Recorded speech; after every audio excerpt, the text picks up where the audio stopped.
say this about investing. Everything you do learn is cumulative. What I learned at 20 is useful.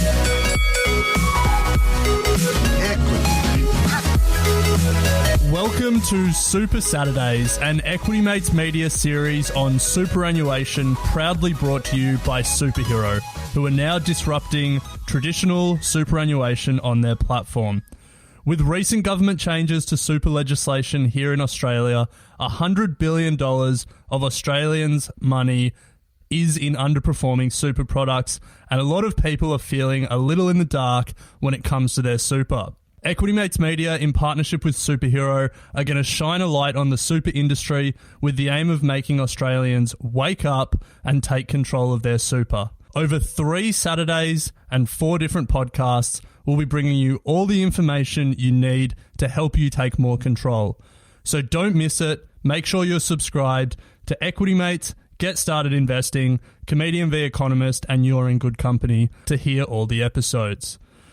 Now, Equity Mates, you may be surprised to hear my voice kicking off the show. It's not the dulcet tones of Bryce Lesky, who's introduced close to 400 episodes, and that's because we're here for the very first Equity Mates Media crossover episode. We've kicked Bryce out of the studio. I finally got my way, and I'm joined by Adam from Comedian v Economist and Sophie from You're in Good Company. Adam and Sophie, welcome to the very first crossover episode. Thank you, Alec. Great to be here. Exciting to be part of, dare I say, the A-team with finally those pesky co-hosts out of the way. We can crack on with some quality content. And Sophie, thanks for joining us as well. I assume, just like Adam, you are the A-team in the You're in Good Company podcast team? Well, yes, probably. I would say so. And I'll use your adjective this morning, Alec, and say I'm very excited to be here. So in this episode, we're going to talk about how we look at superannuation. We're going to frame the problem of Australians' attitude to superannuation, and we're going to finish with some tips and tricks on how every Australian can think about their super. So Sophie and Adam, let's kick it off by getting a little personal and talking about how we think about super. I think the headline for most Australians is not enough. Not enough thought goes into super. So, Sophie, let's start with you. How do you think about super? To be honest, I am probably in that category of people that aren't thinking about their superannuation enough, and I've only just started really thinking about it. But once I actually started looking into it a bit more, I was like, oh, like this matters a lot. And Adam, for you, we had you on Get Started Investing earlier this year, and if memory serves, you tried to day trade your super or something at one stage. I wouldn't advise it, Alec. Especially most super funds have got some sort of delay. My super fund had a 2-day delay in between changing your options and that coming into effect. So I certainly wouldn't advise trying to day trade your super. But I now love super, so I'm in my 40s now. Fair to say that wasn't always the case when I was younger, in my 20s, wasn't thinking a great deal about super. But now that I guess that I'm a bit further down the road, I can see where super is now as opposed to when I first started working, where you're not really talking about large sums of money, but now it's kind of building through the wonder of compound interest. And yeah, I'm actually really excited with where it's at, and I track it way more than I should, but yeah, it's kind of fun. How often is way more than you should? Oh, look. If I look at my share portfolio once a day, I'm probably looking at super once a week. Just, I like to just check in on the performance, see whether I need to make any adjustments. I worked out it's only $10 to change my options, which should put most people off. But me, I'm like, well, it's only $10. It's $10. I could shift it into some sustainable options within the super, because I think that's going to go well. And then see how that goes for 2 weeks before changing it into something else. So, yeah, no, it's good, but I can definitely see the value in it now. I was actually really lucky. So I got into a pretty good, I think it's been a pretty well-performing fund, which was UniSuper at the time. because I used to work for a university. And to start with, we were putting in 21% of my salary into super, which is enormous in the scheme of things, until I found out it was only... Yeah, wow. We were only obliged to put in 14%. So I'm like, well, I'm taking that 7% back. But for a while there, yeah, it was going great guns. Yeah, nice. I mean, I'm definitely in the same boat as you, Sophie. I haven't thought about it enough. And in preparing for this episode and this super series, I had to take a long, hard look at myself at times and wonder why I hadn't put more thought into it. I mean, I didn't even know the fees I was paying. I've hosted an investing podcast for 4.5 years. Our number one policy here at Equity Mates is that we hate fees. And yet when it comes to super, I was in the dark. I think it's because people don't think of it early on as an investment. It's almost like, because it's mandatory, because people feel like you kind of, it's guaranteed, it's a government initiative that you have to do. It's almost like paying tax. People look at it like, oh, I've just got this money that comes out of my pay that goes into this super fund.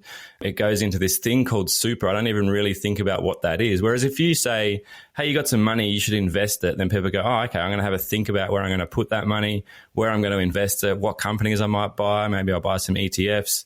And then you take that interest. Whereas super, I think people just kind of get passive about it and they're like, well, it's just this thing I have to pay. I guess I've got too much to think about already, so I'll just pay whatever I need to pay into super, almost like a tax or a bill of some kind, and then they don't really think about it anymore after that. But yeah, it's definitely worth paying attention to now. Now, the other side of it is people don't seem to think about it enough when they have an account and when they're working and putting money into it.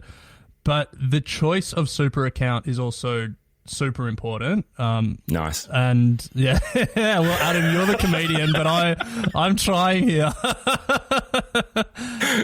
So we'll get into some of the numbers and I guess the problem of super and why Australians need to wake up. But before we do, I just want to know how you guys chose your super fund. Now, you don't have to name which fund you're with or anything like that. But I'd be interested to know if there was thought or it was just a default, whatever my employer or whatever my parents suggest.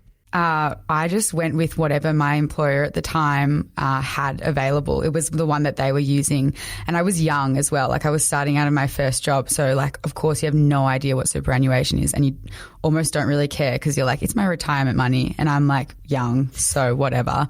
So I know I should care a lot more. But no, I just went with whatever my employer had. And it's actually a pretty okay fund. So I've just stuck with it thus far, but probably do need to do a little bit of research and see if it's actually the right one for me. And how about you, Adam? What the Mr. Day Trader himself, I'm sure there's been. I've got 15 super funds. I just shift money around between them. No, I haven't. So yeah, I know back in the early days, you didn't kind of get a choice. It was just you would get signed up to the default super fund of your employer. Most, I don't think, even gave you the option of like BYO super fund, which I think now is pretty common for a lot of people to have super all over the place. To be, if you've worked a lot of jobs, especially for most of us where we start out working casual jobs down at the local cafe or whatever it is, they just go, well, this is a super fund we use. So you get signed up to whatever super fund, the cafe down the road is using. That's not really a long-term view. So, but no, I've been with my super fund now. The main one, I guess, I consolidated into Uni Super when I was working at a university, which is an industry super fund. And so I've been with them now for quite a long time, made sure that I pulled all my other funds into that one and consolidated them to save on fees. But yeah, that's where mine is still at the moment. So you've mentioned a couple of things there that we'll want to get into in terms of how you can optimize your super, whoever you're with. But look, this whole Super Saturday series is all about waking Australians up and getting them to think about their super. For most people, it's going to be your largest asset class or maybe your second largest, depending on your house. But it's so important and people don't think about it. We've partnered with Superhero, who are looking to disrupt the superannuation industry. And if you've ever heard their founder, John, speak about super, you'll realise how much he cares about Australians, I guess, waking up. So here's some of the stats that we've been able to pull. And I think, Adam and Sophie, if we just have a chat about them, and I'll ask you some questions as we go to give you an idea of the size of the super pool. $3.1 trillion in superannuation assets. And over the 12 months from March 2020 to March 2021, there was a 13.9% increase in the value of total superannuation assets. I think it's important just to pause there for a second and think about the size of this asset pool and how quickly it's growing.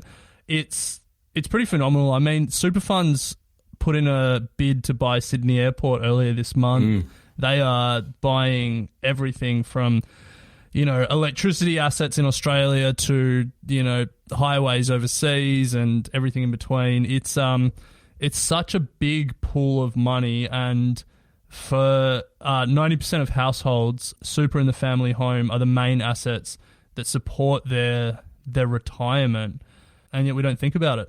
I guess then the follow-on is, with such a big pool of assets, there's heaps of fees.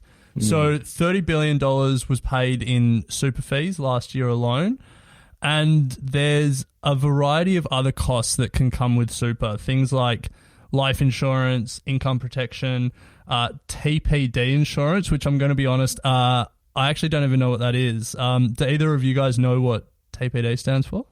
It's temporary and permanent disability, I believe.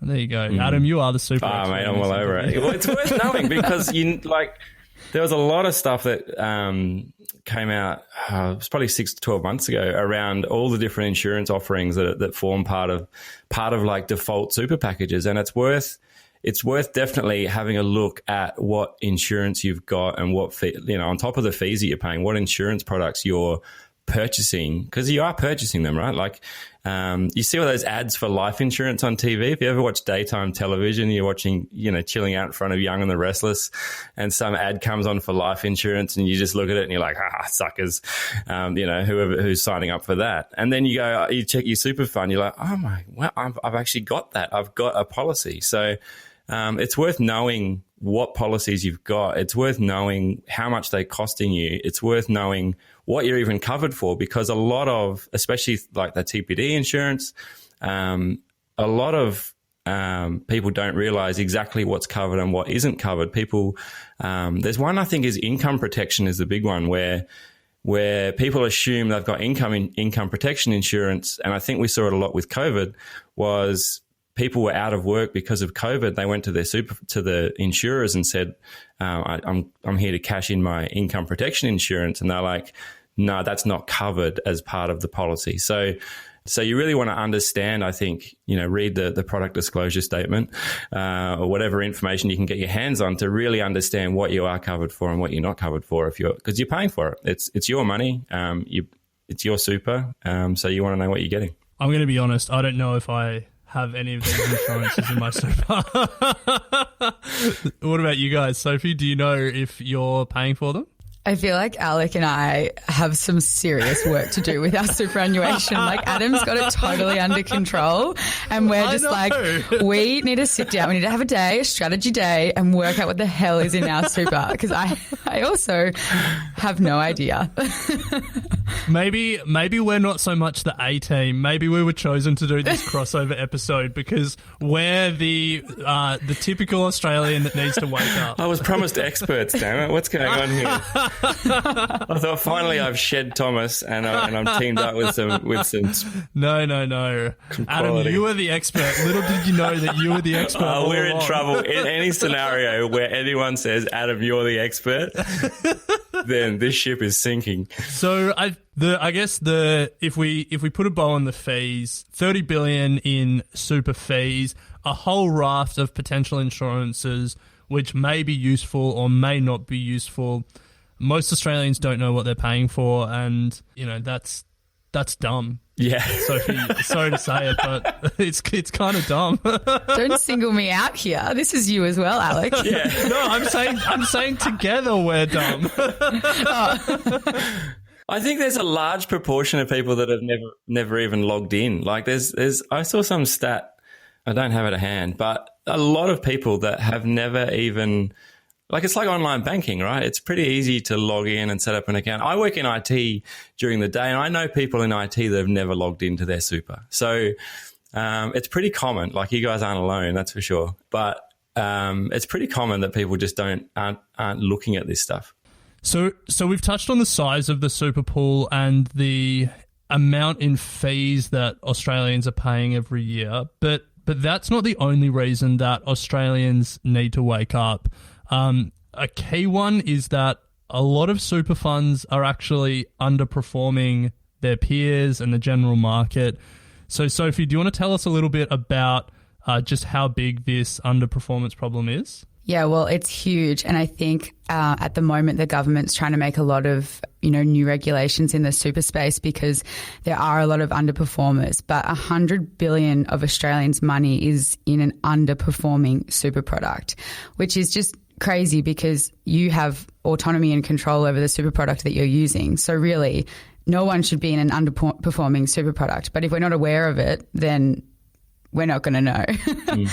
But 3 million accounts are in underperforming super products, and a member in a worse performing super product could be $98,000 worse off in retirement, which is like, I just can't even fathom that kind of money myself. So why are you giving that up in a super product? Yeah. Yeah. That pays for your caravan to go tripping around Australia in your grey years.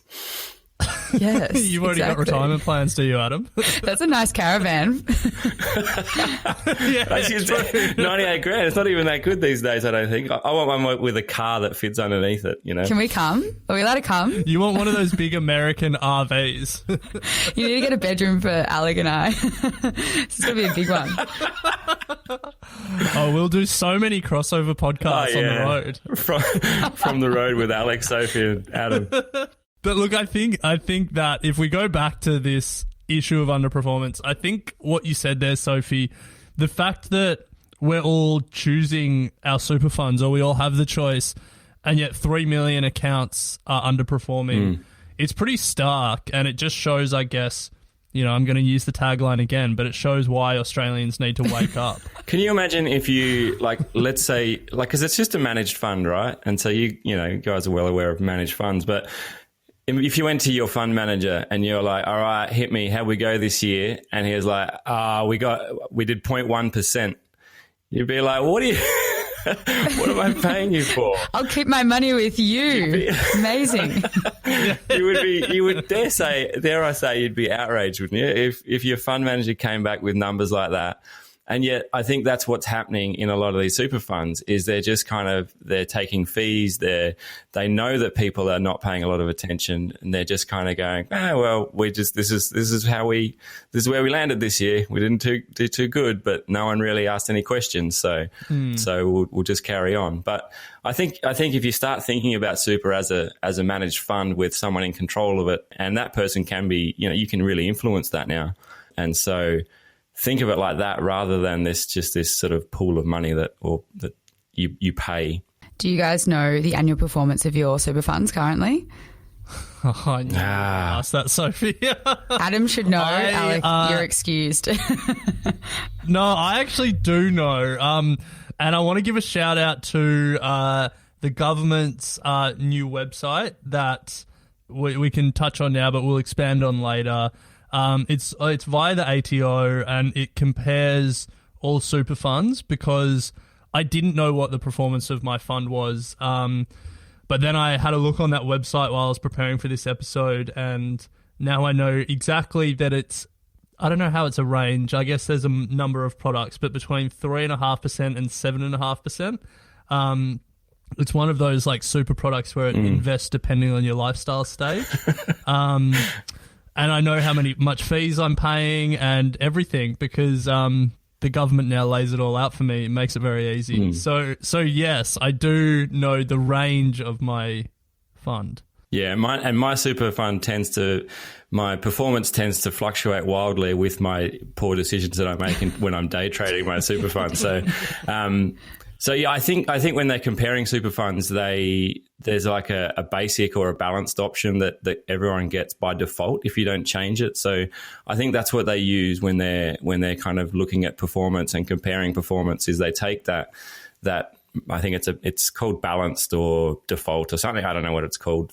Probably varies between funds, but each fund has its own version of that balanced portfolio, and I think they then use that to compare. So I don't know exactly what my fund was in terms of performance to a number, but I know it was definitely in the top 10 performing super funds. So I'm happy to see it in that list. Nice. What about you, Sophie? Do you know? Yeah, I'm the same. It was in an article and my fund was in the top 10. I was like, sweet, that's my fee.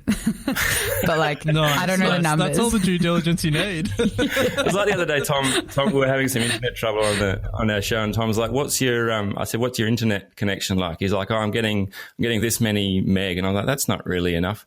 He's like, how many should I be getting? I was like, I don't know either. Like, I don't pay any attention to it. I just know, can I watch Netflix? Does Netflix work? Yes, then we're good. It's a bit like that with the super fund. You kind of go, well, it's top 10, so the number doesn't really matter, I guess. But, it's in the recommendations, may as well. In the recommendation, yeah, exactly. Now, the problems with super don't stop there. We've talked about the amount of fees and the costs that you may be paying, even though you don't realize it. The problems of underperformance, which Sophie and Adam seem to have avoided. So well done to the two of you. But there's another key problem that is a reason why Australians need to wake up and think about super.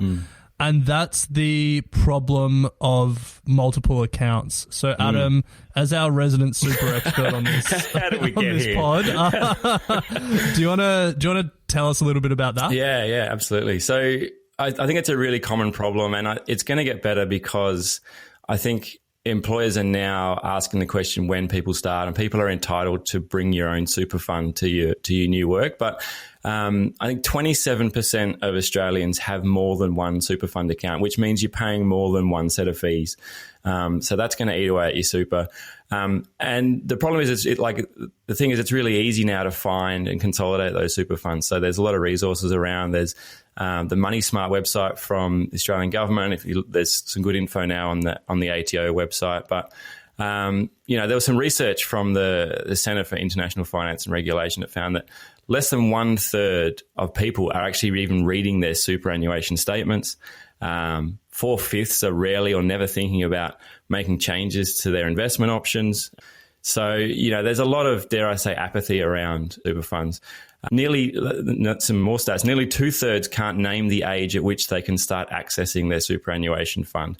I think I kind of fall into that category as well. I just assume it's whenever I decide to retire. But if I decide to retire tomorrow, then I presume I can't get it yet. So I Googled this after reading that stat. I think it's 60, but I think it's going to go up. Right. Make us work longer. It sucks. Yeah. And only 35% think of themselves as well informed on matters regarding superannuation, which that lines up pretty well with this show, to be honest. So there's about 35% of us that think of themselves as well informed. Well done there. Yep. I think that's fair. We will be well informed. Just give us some time. Yeah. Do you guys have, Sophie, do you have more than one super fund at the moment? No, I've always just had one because I have an older sister and she kind of went through that whole process of changing jobs before I did. So every time I got a form for a new job, I was like, what do I do here? And she helped me with that. So that was great. But I have so many friends. I was actually speaking to my housemates the other day and one of my housemates had 3. That means you're paying 3 fees. So he consolidated, but he said it was super easy. I mean, these days you just go onto MyGov and into the ATO website and everything's linked to your TFN. So it's super easy. But yeah, imagine paying it's like paying, 3 fees for the same thing. It's stupid. To answer your question, Adam, I did, but now I don't.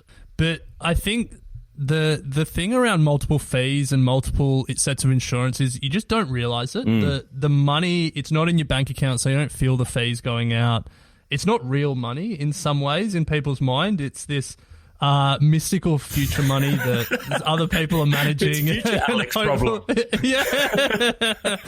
And I think if we can achieve one thing through this episode, through the other episodes in this Super Saturday series, is stop thinking about it as future money, because it's fees that you're paying today and insurance costs that you're paying today. Yeah, and with compounding interest on, and any investment, if you can take even if they're relatively small fees now, that can make, as you mentioned earlier, Sophie, $98,000 difference at the end of the day. So definitely worth having a think about. And this is exactly why the government made it mandatory, I think, because people in their 20s and 30s kind of not really thinking about the long term early on. You just kind of, you're living and partying and spending. And it's only when you start to get a bit older, you go, maybe I need to think about what I'm going to do in retirement. So yeah, I think that's why it's a good thing that super exists. But you still want to you want to keep that money for yourself. You don't want to be paying it out in fees if you don't have to. Now, over the course of this series, we'll be unpacking different elements of super. On Comedian v Economist, Adam and Thomas will be talking about the macroeconomic big picture. They'll be talking about recent legislative changes and what it all means. On You're in Good Company, Sophie and Maddie will be talking about taking control of your own super, and they'll be interviewing Rachel from Superhero to discuss their new platform and why Superhero are so passionate about super. Bryce and I will be doing something similar, talking about tips and tricks around your super, regardless of your strategy, passive, self-managed, whatever you want, all with the aim of giving you a number of tools and a number of different, actions to think about to help you wake up and take control of your super. So we're not going to cover everything in this episode, but we do want to, touch some high-level tips and tricks for everyone to think about. So Adam and Sophie, if we get to that, there's no one-size-fits-all strategy when it comes to super. Everyone needs to make their own decision based on their age, how comfortable they are taking investment risk, how long they have before they retire. It's a very personal decision. On top of that, there are some things that every Australian should be doing. So let's go around the table and talk about some of the things that every Australian, regardless of their super strategy, regardless of their stage of life, should be doing. Adam, as our resident super expert, do you want to kick us off? What's one thing you think every Australian should be thinking about or should be doing?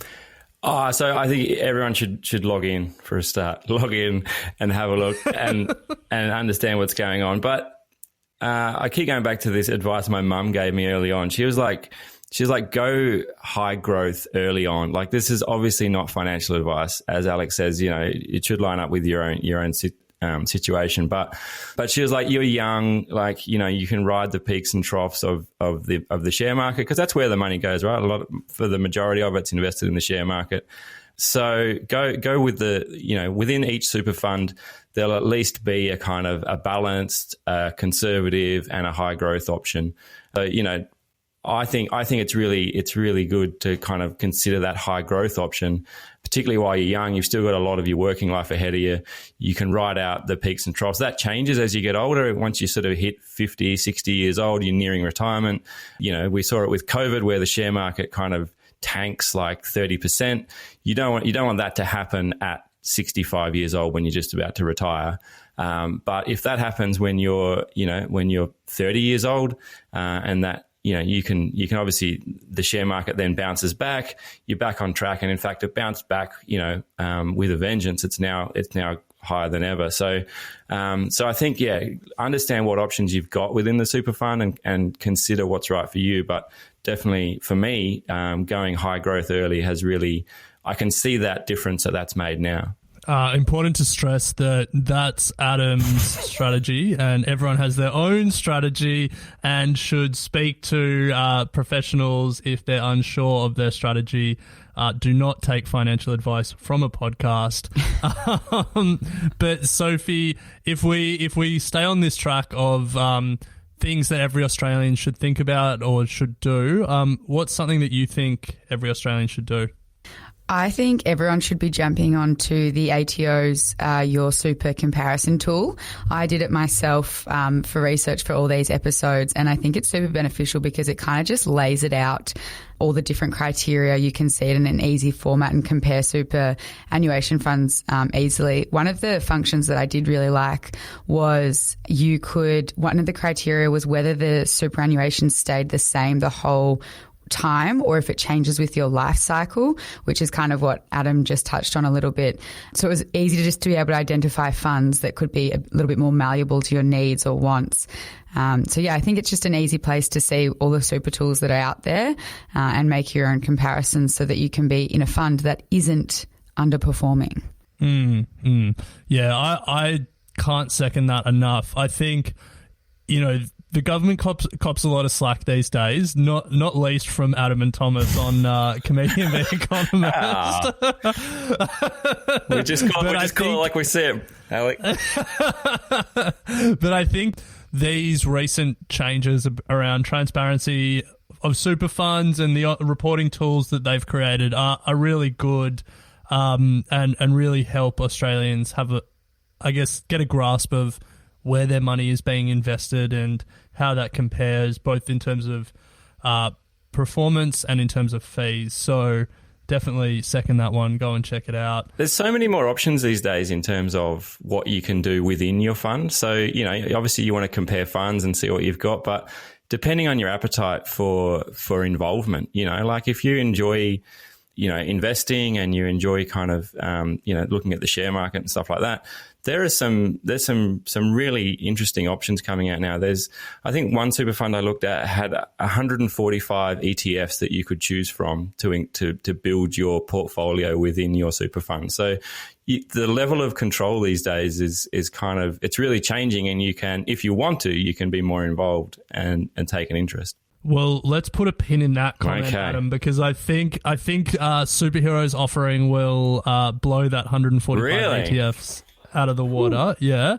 But I think if we just continue on this track of what every Australian should think about, for me, we can't go past low fees. Whatever strategy you're paying for, whatever stage of life you're at, if there's one constant rule, it's don't overpay in fees. And we've said this time and time again on Equity Mates. I'm sure you guys have said it on your shows as well, but small fees over time can make a big difference in returns.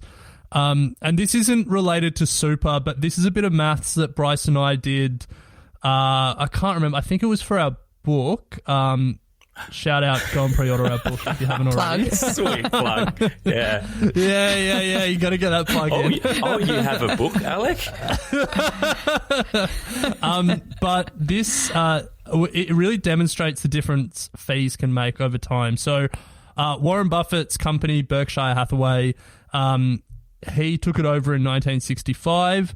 And if you bought $1,000 of Berkshire Hathaway in 1965, by 2019 you'd have $27 million. Not bad. Whoa. Wow. If Buffett charged a 1% management fee, that $1,000 would have turned into $25 million rather than $27 million. So $2 million, a lot of money, but not that big a difference. If Buffett charged a 2% management fee, you would only have $9 million. Wow. And then if Buffett charged a 2% management fee and a 20% performance fee, which was the standard for hedge funds for years, you would have $6.5 million. So if you think about the difference between no fees ending up with $27 million and the traditional hedge fund fee arrangement, you end up with $6.5 million, it's a big gap. Huge. Yeah, that's a lot of caravans. And 2% sounds so little as well. Yeah, it sounds like nothing. It literally could get Adam the most luxurious caravan that has ever been created. The Guinness World Record largest caravan. Wow. But yeah, I think for me, it's not about paying the lowest possible fees. It's not about getting 0.01% fees. You know, different strategies have different fees. Different managers have different fees. But it's just about knowing what you're paying and not overpaying. That's a really good point. So any other tips and tricks or actions that every Australian should take regardless of their super strategy? I'm not the expert. Don't ask me. I would love to give you some more advice, but I'm waiting to get Adam's advice, really. That's why I'm here. Oh, yeah. Well, I think one that we touched on earlier that bears repeating is consolidate your super. If you've got multiple accounts, there's no reason for that. You're paying multiple sets of fees.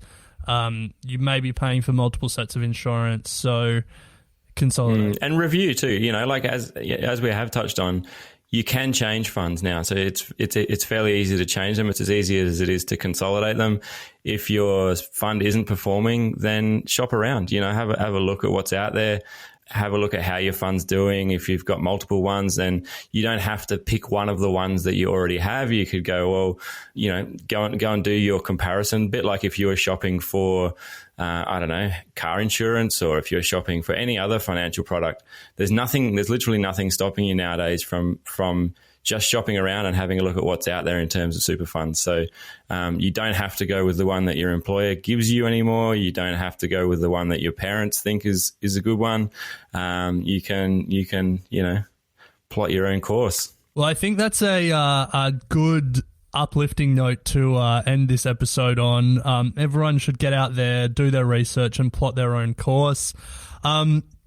If you want help plotting your course, navigating this course, stick around on the Equity Mates media network for the next 3 weeks. We'll be releasing a number of episodes across our Super Saturdays on Comedian v Economist, You're in Good Company, Equity Mates, and Get Started Investing, all with the aim of helping you wake up and feel like you've got more control of your superannuation. And it's a big thanks to Superhero for helping us put on this series. Superhero are coming out with a new super offering that will help Australians take control of their super. You know, Adam was blown away with a super fund that let you invest in 145 ETFs. Well, Superhero are going to blow Adam's mind then because... I can't be trusted with any more than 145 ETFs, to be honest. Actually, yeah, we should talk to them about not letting you set up an account.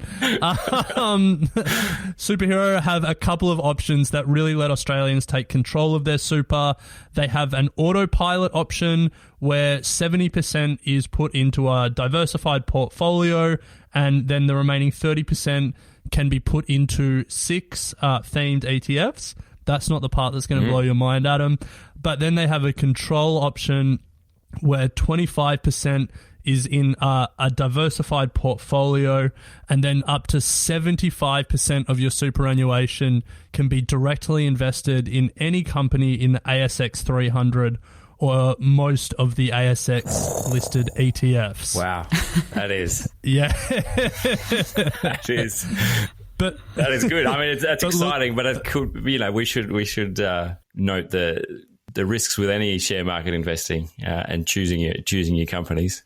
Stock picking. Yes. Yeah, definitely. It's not for everyone. A lot of people like that their superannuation is invested by someone else and don't want to take that control. And I think the message in this episode and the rest of this series is whether you self-manage, whether you do this hybrid model with Superhero, whether you get a fund manager to manage it in a super fund, whatever is right for you, you still need to wake up. You still need to actively make that decision. Australians need to stop being apathetic about their super. I feel victimised. I feel like But I've woken up. This is a lot of this is a lot of self-talk for me, Sophie. It's so good. It's now a therapy session. These are my morning affirmations. I will not be apathetic about my super. I will wake up. I'm just looking forward to having more people to talk to about super. Like I go to parties and I'm like, who wants to talk about super? And everyone's like, what are you? Seriously, get a life. Have you been invited to any parties lately, or have they stopped inviting you? No, they're kind of dried up, to be honest. Wonder why. Yeah, don't invite that guy. He always talks about super. No, but I saw there was an article where someone was complaining that their super fund only sends them a statement once a year or something. I'm like, you don't need to wait for your statement to arrive in the mail. This is not 1975 anymore. You can log on. It's, as I say, it's just like internet banking. You can log in, check how it's going, make some decisions. Get control of it through. You don't have to do it every day like I do. That's weird and obsessive. But it's pretty easy to log in and see how it's performing. I think most funds now don't even do that. You do the yearly statement, which is like the official record, but most funds will give you like an indication of where it's at, how it's tracking. I would suggest to everyone to do it right now. Go and log in. Set up your account. Do it. I forgot my password. Do your reset. I had to do that. I'm looking at you guys. Account, maybe? Tell you what, I'll do it for you. I'll send you your credentials.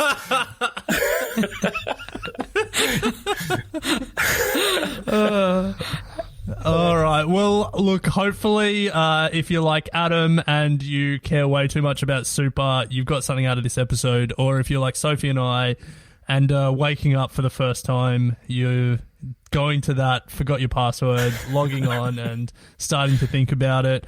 But yeah, look, over the next 3 weeks, tune in to Comedian v Economist with Adam. You're in good company with Sophie and Equity Mates, and Get Started Investing with myself as we continue unpacking this world of super, all thanks to Superhero. Adam, Sophie, thanks for joining us. I think we can officially say that we are the A-team of our respective shows, and we forever hold the honour of doing the first Equity Mates crossover episode. Thank you, Alec. Thank you, Sophie. This is unfortunately this has spoiled it now. Now I've got to go back to Thomas and get back to Comedian versus Economist. But this has been a lot of fun. Thanks for having me. Thanks, Alec. Thanks, Adam.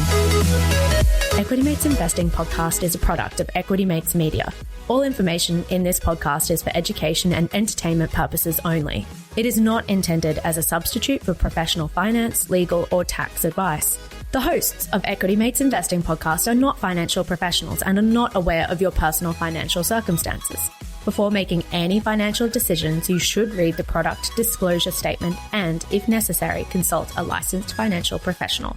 Do not take financial advice from a podcast. For more information, head to the disclaimer page on the Equity Mates website, where you can find ASIC resources and find a registered financial professional near you. In the spirit of reconciliation, Equity Mates Media and the hosts of Equity Mates Investing Podcast acknowledge the traditional custodians of country throughout Australia and their connections to land, sea, and community. We pay our respects to their elders past and present and extend that respect to all Aboriginal and Torres Strait Islander people today.